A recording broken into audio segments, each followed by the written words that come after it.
ئەم هۆتێلە ڕاقی پشتی من لە یەکێک لە خۆشترین شوێنەکانی شاری کوانجی وڵاتی چین بە کەمتر لە 20 دلار چۆن لەگەڵ ما بەلەم ڤیددیۆیە بۆ ئەو بازرگانانەی کە سەردانی وڵاتی چینەکەن ئێستا ئەمە شاری کوانجۆیە لە هەنێ حاڵەتە جاروای هۆتێلت دەست ناکەوێت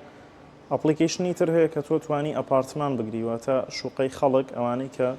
شوقەی کڕی و ئیتر خۆی ئیدا بکرێت جامە ئێستا یەکێک لە شوقەکانە لەڕێی ئەپلیکیشنێکەوە ئەیگری بۆ نمونە هەر لەڕێی ئەپلیکیشنەکەەوە کۆدی دەرگا و هەموو شتێکە دەبەوە نێرێ ئێستا ئەمە بەم شێوازە ئەکرێتەوە قوفڵەکەشی جیاوازە 225 566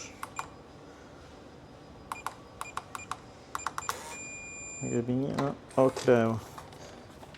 شوقەیەکی تا بڵێ تایبەت و خۆش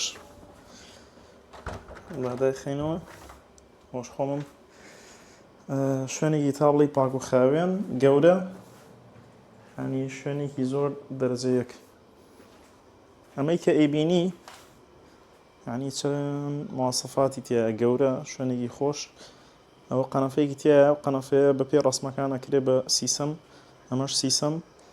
ئیتر سەلاجە غەسالە هەموو شتێکی تایە یعنی ئەم ئوتێلە کە شوێنێکی چەند خۆش و گەورەیە ڤیوێکی زۆر جوانی هەیە یعنی یەکێک لە ڕاقیترین شوێنەکانی کوانجۆ تەنها بە نزیکی 130 ڕمێنبی کە نزیکی 20 دلاری ژناکە 18 دلار بۆ 20 دلار بەم شێوازە لە ڕێگەی ئەو جۆرە ئەپلیکیشنانەوە ئەمە ناوی ئەپلیکیشنەکەیە چینیەر تراڤڵ کە بۆ ئوتێل لە وڵاتی چین یعنی زۆر ئیسفادەی لەکەی ئەم ئوتێلە خۆش و تەرتیباتە تەنها کەمتر لە 20 دلار تر شوێنێکی پاک و خاوێن منتیقەیەکی ڕاقی شەریکەی ئەپڵ و تێسلاش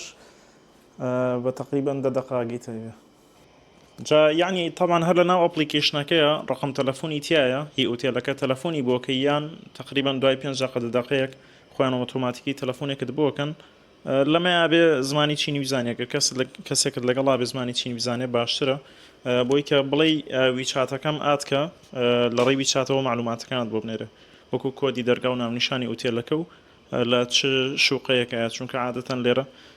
هەنێ جار کۆمەڵە بینا بێکەون جا لێرە یعنی من خۆم دێمە کارگەکان بەم شێوازە یعنی بەم شێوازە سێرەکەم زانم چۆن ئەو کاڵایی کە تۆ داوایەکەی دروستیەکەن ینی بەجددی کوالەتی شتەکانیان زۆر باشە لێرە بەم شێوازە ئەمەش چینیەکان